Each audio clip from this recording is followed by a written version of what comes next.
अध्यक्ष महोदय, इस हाउस में हमारी मेजॉरिटी है और आज ये विश्वास प्रस्ताव कॉन्फिडेंस मोशन लाने की क्या ज़रूरत पड़ी, वो संक्षेप में कल मैंने बताया था ये प्रस्ताव रखते हुए कि मेरे पास 2 एमएलएज आए जिन्होंने कहा जी ये बीजेपी वाले आए थे और हमें ऑफर कर रहे थे कि केजरीवाल अब गिरफ्तार होने वाला है, उसके बाद हम इनकी सरकार गिरा देंगे आम आदमी पार्टी की, सारे एमएलए तोड़ लेंगे, 21 हमारे संपर्क में हैं, औरों से भी बात चल रही है, तुम भी आ जाओ, 25 करोड़ भी देंगे और जो मांगोगे और भी दे देंगे, तुमको चुनाव भी लड़ा देंगे। फिर हमने सारे एमएलए से संपर्क किया तो पता चला 21 तो नहीं, इन्होंने 7 एमएलए से संपर्क किया था। आज उनमें से कई एमएलएज ने इस हाउस के अंदर अपनी अपनी दास्तान सुनाई है और बताया है कि उनको अप्रोच किया गया था। जैसा भी मेरे भाई राजेश ने बताया, राजेश गुप्ता जी ने, कि ये कहते हैं सबूत दो।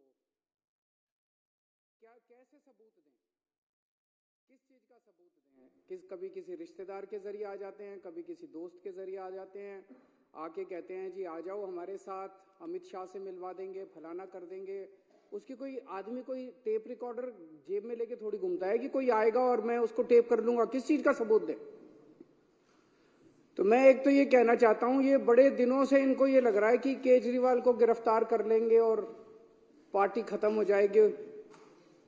केजरीवाल को तो गिरफ्तार कर लोगे, केजरीवाल की सोच को कैसे गिरफ्तार करोगे?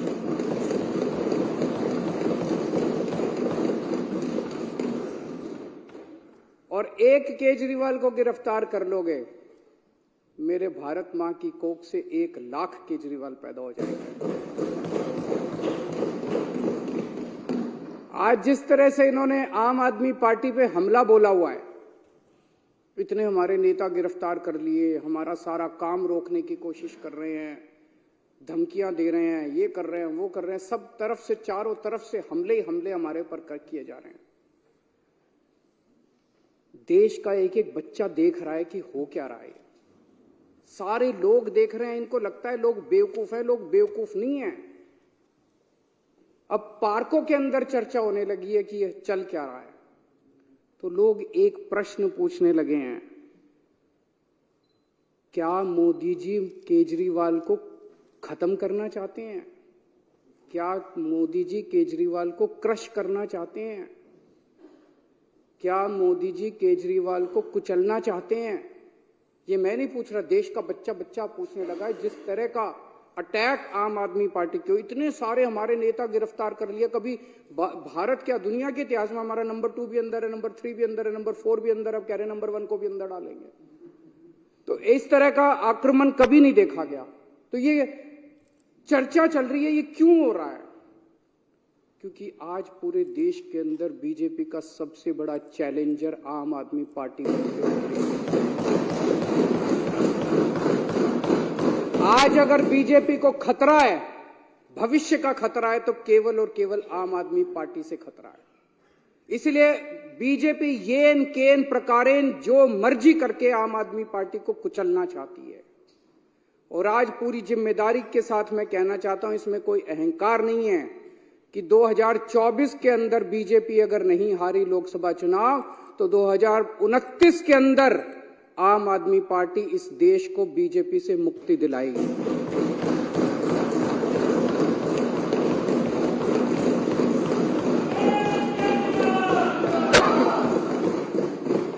अध्यक्ष महोदय, ये कोई छोटी बात नहीं है। एक छोटी सी पार्टी, 12 साल का बच्चा है, 12 साल पहले ये पार्टी बनी थी।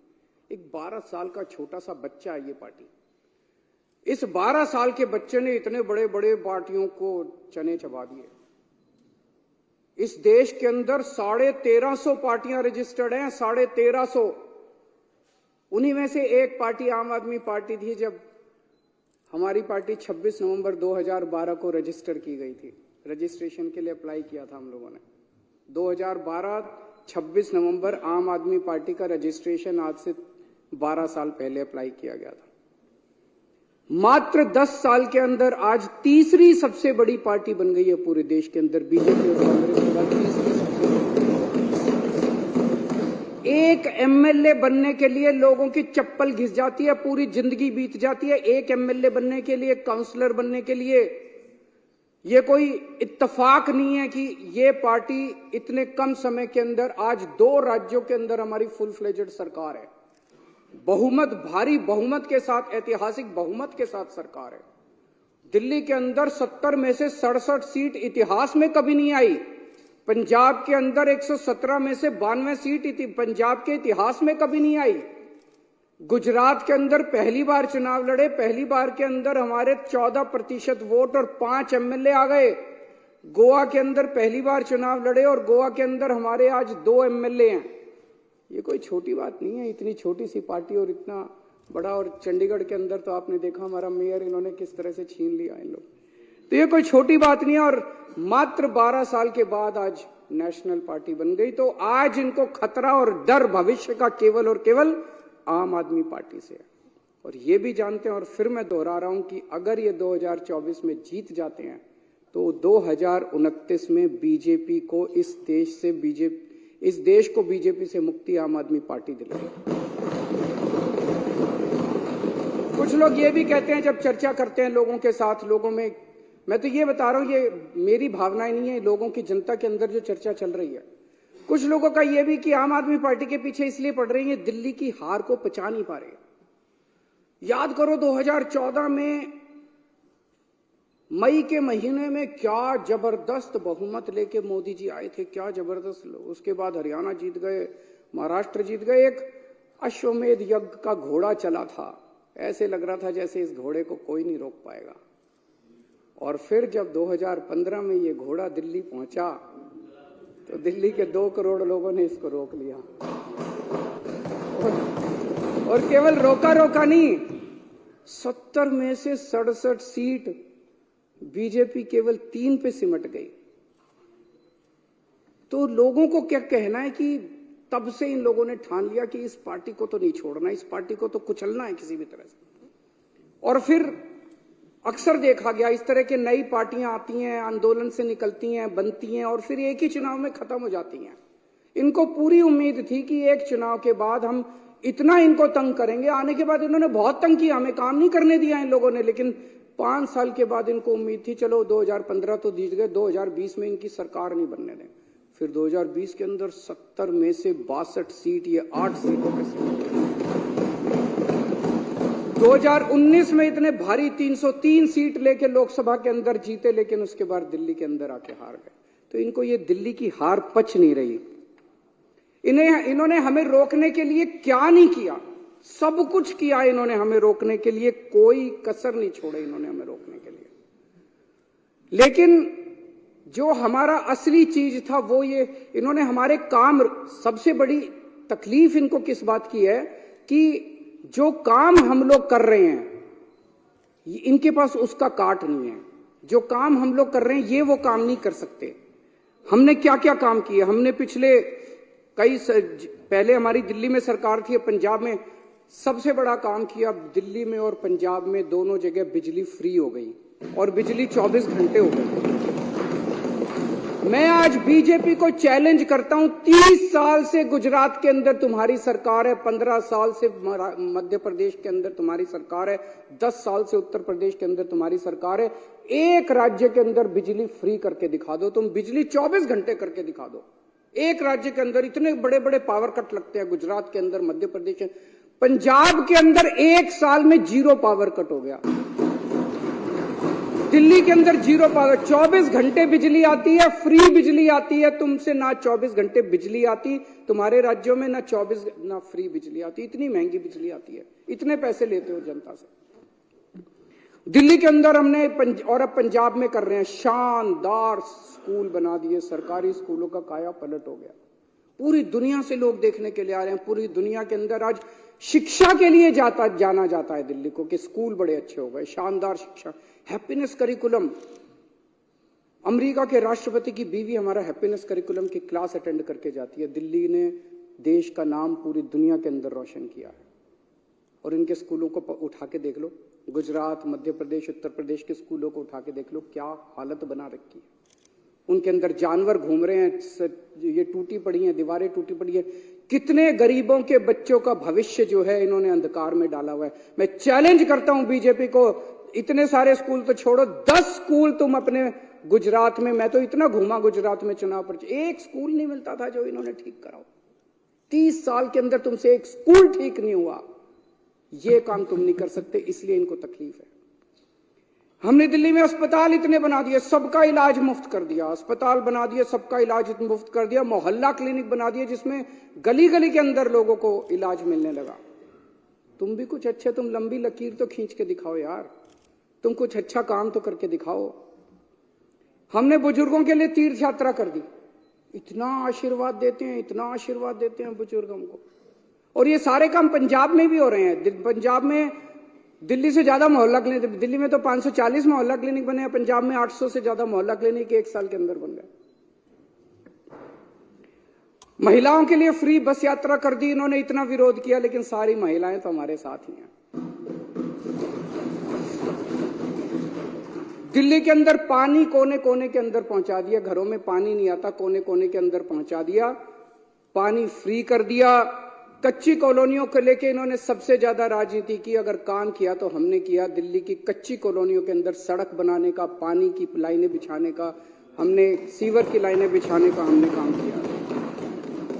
पंजाब अभी 2 साल हुए हमें आए हुए, पंजाब के अंदर इस वक्त एक बहुत बड़ी क्रांति आ रही है। गांव गांव के अंदर इरिगेशन, सिंचाई का पानी पहुंच गया। गांव गांव के अंदर जहां पहले पानी नहीं मिलता था, गांव गांव के अंदर सिंचाई का पानी पहुंच गया।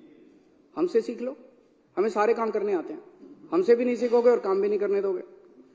अभी delivery of free services, door step delivery of free services, आपको दफ्तर जाने की जरूरत नहीं है, फोन करो और आपके घर आके सरकार काम करेगी। दिल्ली में भी लागू हो गया, पंजाब में भी लागू हो गया। इन्होंने दिल्ली के अंदर हमें door step delivery of ration नहीं करने दी, घर घर हम राशन पहुंचाना चाहते थे, इन्होंने दिल्ली में नहीं करने दी, हमने पंजाब में जाके लागू कर दी। अभी 10 दिन पहले मैं उद्घाटन करके आया हूं पंजाब में। हम लोग व्यवस्था बदल रहे हैं, बहुत बड़ा काम कर रहे हैं। और अब मैं आपको बताता हूं जो एक दर्दनाक कहानी है कि इन लोगों ने किस तरह से ये सारे काम रोक, जब इन्होंने देखा कि जो काम केजरीवाल कर रहा है ये काम तो हमसे होते नहीं, ना हमसे स्कूल बनते, ना हमसे अस्पताल बनते, ना हमसे बिजली का काम होता, ना हमसे पानी का काम होता, ना हमसे सिंचाई का काम होता, ना हमसे दलाल खत्म, हमसे और ना हमारी इच्छा, अभी को पैसे कमाने हैं इन्होंने। तो जब इन्होंने देखा ये काम नहीं, तो इन्होंने काम रोकने का काम किया। बड़े दर्द के साथ आज मेरे को कहना पड़ रहा है कि पिछले साल इन्होंने किस तरह से दिल्ली के अस्पतालों के अंदर दवाइयों को रोकने का काम किया।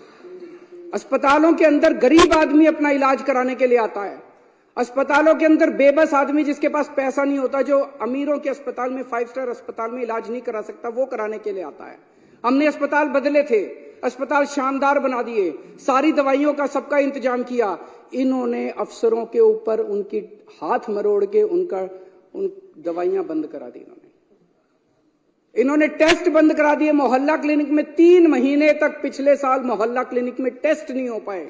इन्होंने पेमेंट रोक दी लेबोरेटरीज की। इतने गंदे और इतने घटिया लोग हैं ये लोग। कोई रोकता है क्या? कहते राम भक्त है। भगवान राम ने कभी नहीं कहा था कि गरीबों की दवाइयां रोको, गरीबों की। पाप लगेगा तुम लोगों को, पता नहीं किस मिट्टी के बने हैं, पाप लगेगा आपको। विधुड़ी जी, आपकी पार्टी ने जो ये काम किया दवाइयां रोकने का और टेस्ट रोकने का और सारे अस्पतालों का इलाज रोकने का, गंदी बात है ये।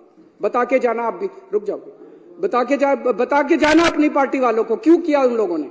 दुश्मनी मेरे से है, दुश्मनी केजरीवाल से है, दिल्ली के 2 करोड़ लोगों से क्यों बदला ले रहे हो तुम लोग। एक वो एमटीएस थे, data entry operator, OPD counter पे जब आप सरकार, बैठ जाओ, मैं सारे जवाब दूं, बैठ जाओ 2 मिनट बैठ जाओ, मैंने डिस्टर्ब नहीं किया था।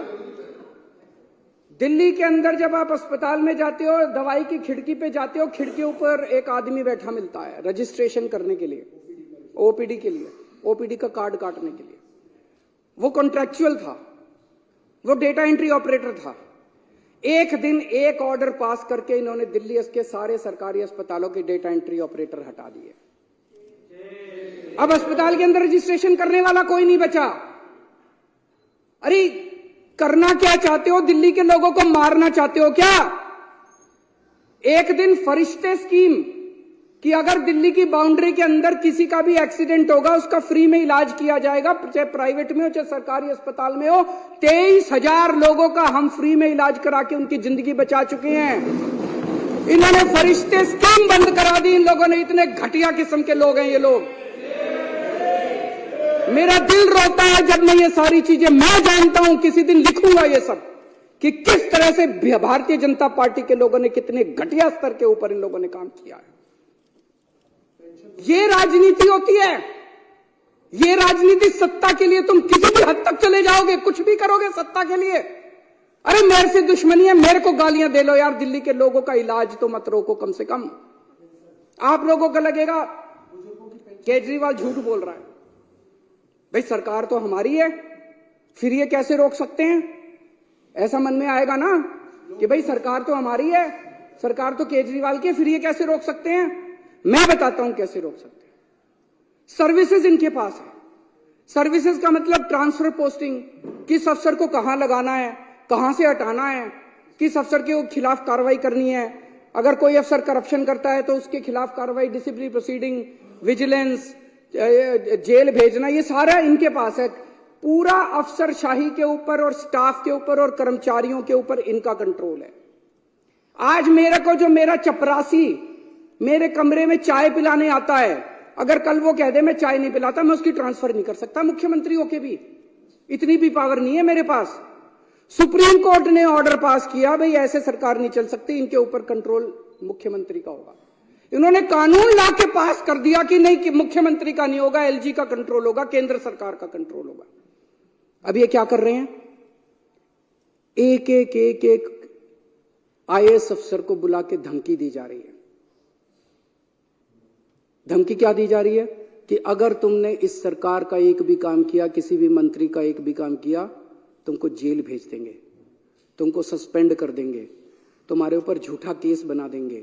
जैसे इतने सारे झूठे केस अभी इन्होंने बताए, तुम्हारे ऊपर झूठा केस बना देंगे, सस्पेंड कर देंगे, ईडी लगा देंगे, सीबीआई लगा देंगे। खबरदार अगर तुमने इनका साथ दिया तो। रो रहे हैं आईएएस अफसर, रो रहे हैं दिल्ली सरकार के कर्मचारी। एक मेरे पास अफसर आया, टप टप आंसू बह रहे थे, 56 साल की उम्र है उसकी, और टप टप टप टप आंसू बह रहे थे उस आईएएस अफसर के। वो बेचारा, वो कहता है जी मैंने कभी ऐसी नौकरी नहीं देखी, इस तरह का माहौल मैंने कभी नहीं देखा कि खुलेआम हमें धमकाया जा रहा है। दिल्ली के अंदर, पूरी दिल्ली के अंदर पानी का संकट इन्होंने और सीवर का संकट पैदा कर रखा है। कैसे? आप लोगों ने, इस पूरी विधानसभा ने बैठ के बजट पास किया पिछले साल। आपने कहा भाई 5,000 करोड़ रुपए बजट होगा दिल्ली जल बोर्ड का। वो सारा पैसा लेके बैठ गए ये लोग। फाइनेंस डिपार्टमेंट पैसा नहीं दे रहा जल बोर्ड का। 6 महीने से पैसा नहीं मिला जल बोर्ड को। जल बोर्ड चलेगा कैसे? छोटे मोटे रिपेयर का पैसा भी नहीं मिला जल बोर्ड के पास रिपेयर का पैसा भी नहीं बचा। छोटा मोटा धमकी दी जा रही है कि फाइनेंस डिपार्टमेंट के प्रिंसिपल सेक्रेटरी को धमकी दी जा रही है, खबरदार अगर तूने पैसा दिया। दिल्ली को ये बर्बाद करना चाहते हैं। चारों तरफ सीवर बहने लग गया, पानी का संकट हो रहा है। अल्टीमेटली सौरभ भारद्वाज और अतीशी ने मिलकर हाईकोर्ट में केस करा। हाईकोर्ट ने ऑर्डर कर दिया पैसा तुरंत रिलीज करो। अगली हेयरिंग 29 फरवरी को है। अभी तक नहीं करा इन्होंने। ना ये सुप्रीम कोर्ट की मानते, ना ये हाईकोर्ट की मानते। अब एक और संकट पैदा कर दिया इन्होंने। पानी के बिलों का बहुत बुरा हाल हो रहा है दिल्ली के अंदर। अनाप शनाप बिल आ रहे हैं, गलत बिल है, सारे के सारे गलत बिल है। हमने प्रस्ताव रखा, आप ही बताना अगर गलत है तो। हमने कहा भाई अगर किसी का पानी का बिल गलत है, आपके पिछले सालों के अंदर 3 साल 4 साल 5 साल जब से आपने पैसे नहीं भरे, आपके 2 या 2 से ज्यादा अगर कोई भी ओके बिल है, उसको हम ले लेंगे, उसका एवरेज निकालेंगे और एवरेज के हिसाब से बाकी सारी कर देंगे। ठीक है कि नहीं है? गलत है कि ठीक है? हमने ये बनाया प्रस्ताव बना के अफसरों को भेजा, इसको लागू करो। अफसरों ने फाइल पे लिख दिया कि हम नहीं लागू करते। फिर बुला के पूछा उनसे, अफसरों से रोने लग गए बेचारे। बोले जी कह रहे हैं तुम्हारी नौकरी चली जाएगी, तुमको जेल में डाल देंगे अगर तुमने ये प्रस्ताव पारित किया तो। लेकिन प्रस्ताव तो पारित करा के छोड़ेगा केजरीवाल।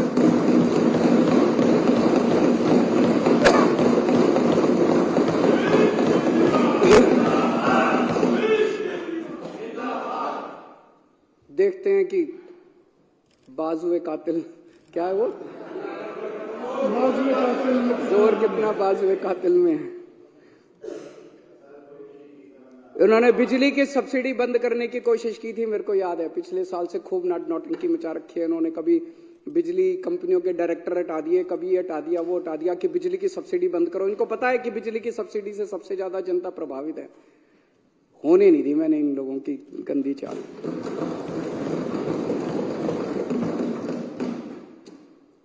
हम बहुत छोटे लोग हैं और हम यहाँ पे देखो तो पता नहीं मुश्किल से 2-4 ही होंगे जो कि पॉलिटिकल बैकग्राउंड से हैं। बाकी तो सारी एक तरह से गलियों में घुमा करते थे हम सारे। हमारी क्या औकात थी हैं? हाँ, क्या औकात थी हम लोगों की। लेकिन कुछ तो ऊपर वाला चाह रहा है, कुछ तो हमसे करवाना चाह रहा है।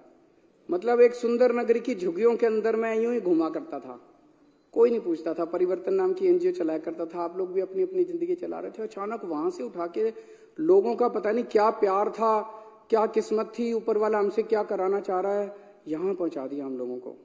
और अब इतने बड़े बड़े षड्यंत्र हमारे खिलाफ चल रहे हैं, इतने बड़े बड़े षड्यंत्र, और हम भी डटे हुए हैं। कुछ कर नहीं पा रहे ये लोग। क्यों? करोड़ों लोगों की दुआएं हमारे साथ। 18 लाख बच्चे सरकारी स्कूलों में पढ़ते हैं। उन बच्चों के माँ बाप से पूछ के देखो, इतनी दुआएं देते हैं हम लोगों को। उनके बच्चों का भविष्य बना दिया हम लोगों ने।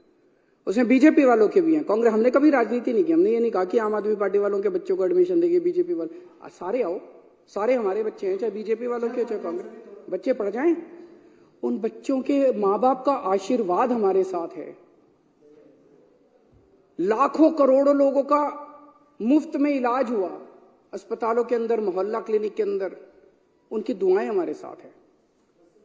और जिन जिन को तकलीफ हुई दवाइयां और ये रोकने की, उनकी बद्दुआएं इन लोगों के साथ है। उनकी बद्दुआएं इन लोगों के साथ है। बद्दुआएं छोड़ेंगी नहीं आप लोगों का पीछा, देख लेना।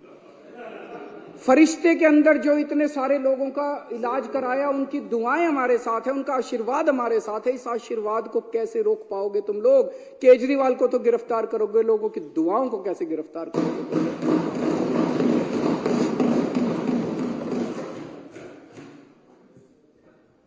अब ये ऑपरेशन लोटस करने आए हैं। कितने ऑपरेशन लोटस कर लिए? अब तो थकते भी नहीं हो तुम। हमारी दाद तो देनी पड़ेगी तुम लोगों को। हमें क्यों नहीं तोड़ पा रहे ये लोग? हमें क्यों नहीं खरीद पा रहे? क्योंकि हमने कोई गलत काम नहीं किया। दूसरे स्टेट्स के अंदर दूसरे नेताओं, जो आपने इतने सारे नाम लिए, फलाना ये फलाना वो, उन लोगों ने गलत काम किए थे। वो गलत काम किए थे, इसलिए उनको बीजेपी का संरक्षण चाहिए था, इसीलिए वो अपनी पार्टी छोड़ के इनके साथ चले गए। तो एक फॉर्मूला जान लो, अगर कोई व्यक्ति बीजेपी के दबाव में आके बीजेपी में चला जाए, वो चोर है।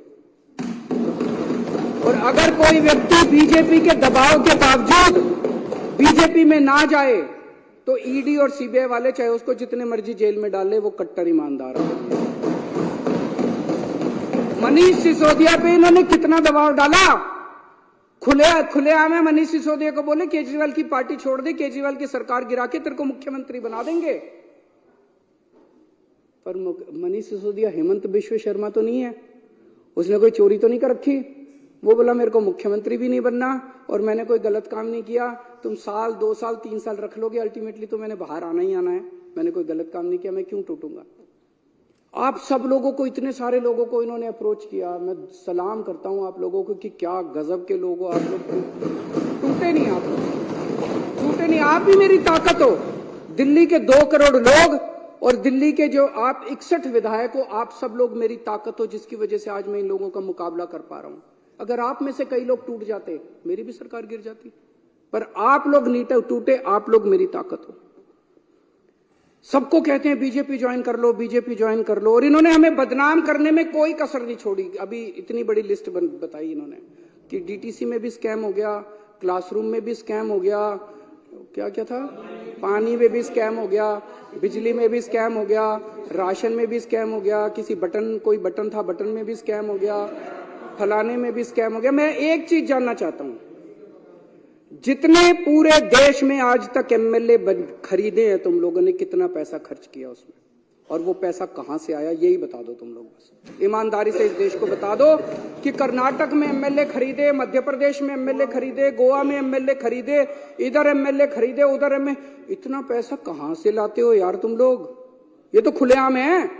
जब इन लोगों को 25-25 करोड़ दे रहे थे, पता नहीं है मार्केट रेट भी है, मार्केट रेट क्या चल रहा है मेरे को तो पता नहीं। मध्य प्रदेश में क्या रेट चल रहा है, कर्नाटक में क्या रेट चल रहा है। तो ये पैसा कहां से आता है? ये पैसा कहां से आ रहा है? तुम हमारे बटन में स्कैम ढूंढ रहे हो। 12 रुपए का बटन है, बटन में तुम स्कैम ढूंढ रहे हो। अरे तुम्हारे करोड़ों रुपए एक एक एमएलए पे 50-50 करोड़ रुपए खर्च कर दिए। ये पैसा कहां से आ रहा है? ये तो बता दो इस देश के लोगों को। इन्होंने पहले मेरे ऊपर कई 2-3 साल ऐसे थे जिसमें इन्होंने मेरे ऊपर जहां जाता था इंक फेंकते थे। खूब मैंने जिल्लत बर्दाश्त करी है, इंसल्ट बर्दाश्त करी है। फिर 2-3 साल पे इन्होंने कभी कोई अटैक, कभी थप्पड़ मारते थे, कभी मिर्च डाली। एक बार इन्होंने मेरे दफ्तर के अंदर घुस के इन्होंने जूते मारे मेरे को। अब कह रहे हैं गिरफ्तार करेंगे इनको। मैं जैसे मैं कह रहे थे, आपको क्या लगता है गिरफ्तार करने से सरकार गिर जाएगी, ये सारे टूट जाएंगे? ऐसे ही टूट जाएंगे। कर लो गिरफ्तार, वो भी करके देख लो। अभी तक तो सब कुछ करके देख लिया, काम रोक के देख लिए, शुंगलू कमीशन बिठा लिया, कानून बदल लिए, सारा कुछ करके देख लिया। एक तुम्हारा यही सपना बचा है केजरीवाल को गिरफ्तार करके, ये भी पूरा करके देख।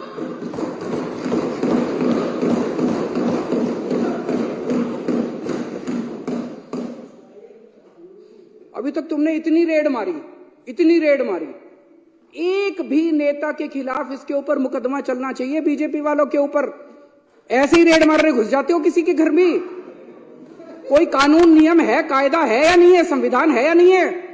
मनीष सिसोदिया क्या इतनी रेड मारी? आप लोगों में से कितने एमएलए क्या रेड मारी? सत्येंद्र जैन क्या रेड मारी? संजय सिंह क्या रेड मारी? कहीं कुछ एक नया चवन्नी मिली? एक पैसा नहीं मिला। अरे हमारी संपत्ति लोगों के दिलों के अंदर है, बैंक अकाउंट के अंदर नहीं। और हमारा बैंक अकाउंट लोगों की आंखों के अंदर। यहां नहीं है हमारी संपत्ति जहां ढूंढ रहे हो तुम लोग। अध्यक्ष महोदय, 2014-15 में 2 घटनाएं घटी उस फाइनेंशियल ईयर में। 2014 के मई में केंद्र के अंदर एक पार्टी की सरकार बनी जिसको लोगों ने केंद्र में भारी बहुमत दिया, अभूतपूर्व बहुमत दिया। और 2015 की फरवरी के अंदर दिल्ली में एक पार्टी की सरकार बनी जिसे लोगों ने भारी बहुमत दिया, अभूतपूर्व बहुमत दिया। और वहां से 2 किस्म की राजनीति ने जन्म लिया। एक केंद्र के अंदर जो सरकार बनी थी और दिल्ली के अंदर जो सरकार बनी थी। आज 10 साल हो गए दोनों सरकारों को बने हुए। एक केंद्र की सरकार है जिसने 10 साल में कोई काम नहीं किया, और अब वो केवल कैसे वोट लेना चाहते हैं? कांग्रेस के नेताओं को गिरफ्तार कर लो, कांग्रेस का अकाउंट फ्रीज कर दो, आम आदमी पार्टी के नेताओं को गिरफ्तार कर लो, ईडी को सबके पीछे लगा दो, सारी ऑपोजिशन को कुचल डालो, सारे नेताओं को जेल में डाल दो। इस तरह से ये वोट लेना चाहते हैं। और दूसरी राजनीति दिल्ली की राजनीति थी जिसके अंदर हमने स्कूल बनवाए, अस्पताल बनवाए, लोगों का इलाज किया, लोगों के बच्चों को पढ़ाया, पानी का इंतजाम किया, बिजली का। हमने 2 करोड़ लोगों का दिल जीता, इसलिए हम वोट मांग रहे हैं। दोनों 2 किस्म की राजनीति अब देश के लोगों को तय करना है। एक पाप की राजनीति है, एक पुण्य की राजनीति है। इस देश को पाप की राजनीति चाहिए या इस देश को पुण्य की राजनीति चाहिए, ये लोगों को तय करना है। अब आजकल बड़ी अफवाह फैला रखी है इन लोगों ने। बस ये लोकसभा चुनाव हो जाएं, उसके बाद तो संविधान बदल के दिल्ली को फुल यूनियन टेरिटरी बना देंगे। उसके बाद चुनाव फैला रखी नहीं फैला रखी, विधानसभा खत्म कर देंगे। अरे किसी के बाप की जागीर है जो विधानसभा खत्म कर दोगे? ऐसे ही विधानसभा खत्म कर दोगे? ये देश किसी की पिताजी की जागीर थोड़ी है कि ऐसे ही विधानसभा खत्म कर दोगे। मैं आज बीजेपी से जानना चाहता हूं, ये चुनाव इसी बात पे हो जाए, दिल्ली के लोगों से जाके वोट मांगो, बोलो तुम्हारा वोट का अधिकार छीन लेंगे, वोट दो हमको।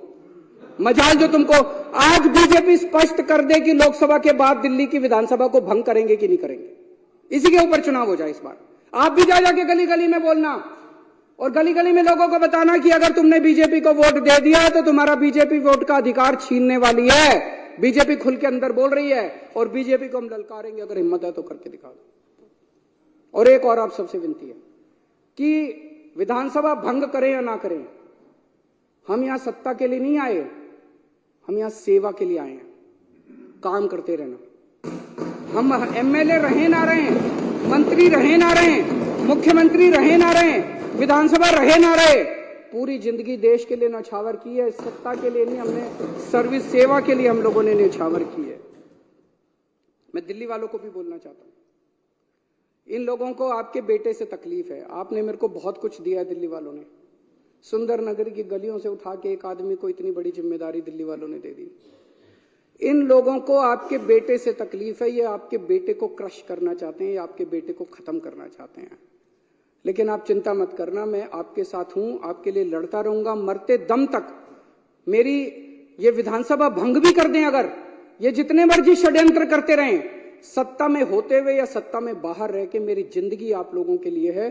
7 जन्म में भी मैं आपका एहसान नहीं चुका सकता जो एहसान दिल्ली वालों का मिला।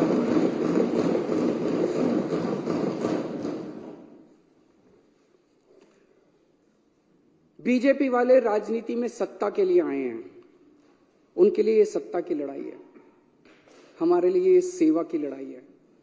ये खूब षड्यंत्र रचेंगे, ये बार बार सत्ता को इस्तेमाल करके हमें कुचलने की कोशिश करेंगे।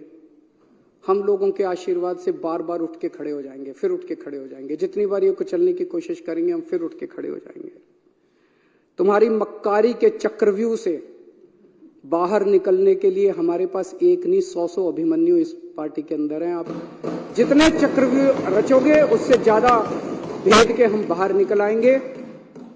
अध्यक्ष महोदय, इस जो प्रपोजल मैंने कल रखा था उसका मैं पूरी तरह से समर्थन करता हूं, और मैंने पूरे अच्छे तरीके से बताया कि इसको लाने की क्या जरूरत पड़ी। मैं थोड़े से नंबर बता देता हूं कि एक भी आदमी हमारा नहीं टूटा। हमारे टोटल 62 एमएलए हैं, अभी यहां पे विधानसभा में 54 मौजूद हैं, 2 बीमार हैं, 3 आउट ऑफ स्टेशन हैं, 2 जेल में हैं, सतिंदर जैन और मनीष सिसोदिया, और एक के यहाँ शादी है। 54 यहां मौजूद हैं, एक भी नहीं टूटा इनमें से।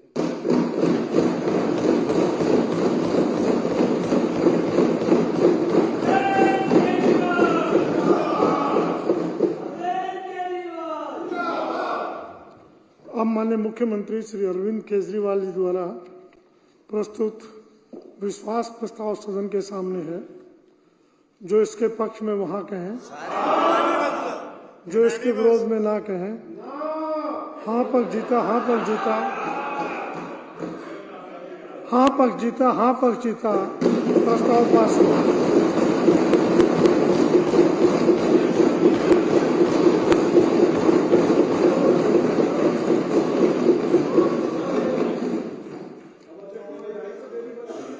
अब सदन की कार्रवाई सोमवार दिनांक 19 फरवरी 2024 को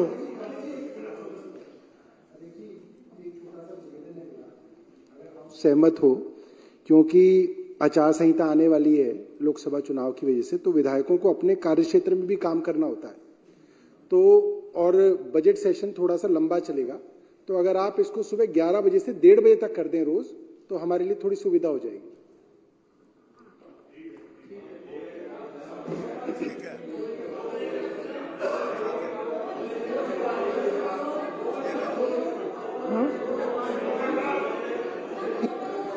सौरभ जी 11 से 2 कर दीजिए आप।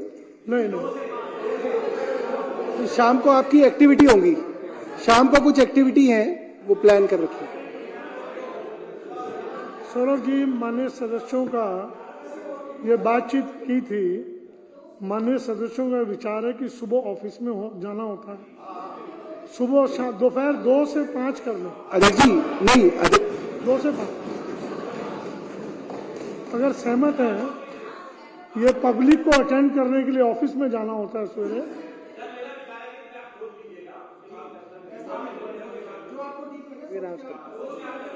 नहीं, अब अनाउंस करना पड़ेगा। 2 से 5 2 बजे से होगा।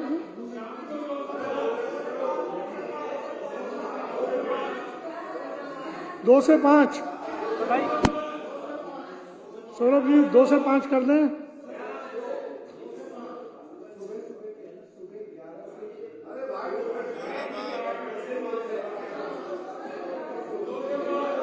2 से 5 में जा, ठीक है।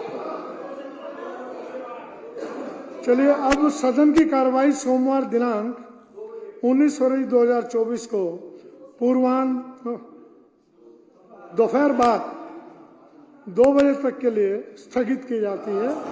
सोमवार से 2 बजे सेशन आरंभ हो। बहुत बहुत धन्यवाद।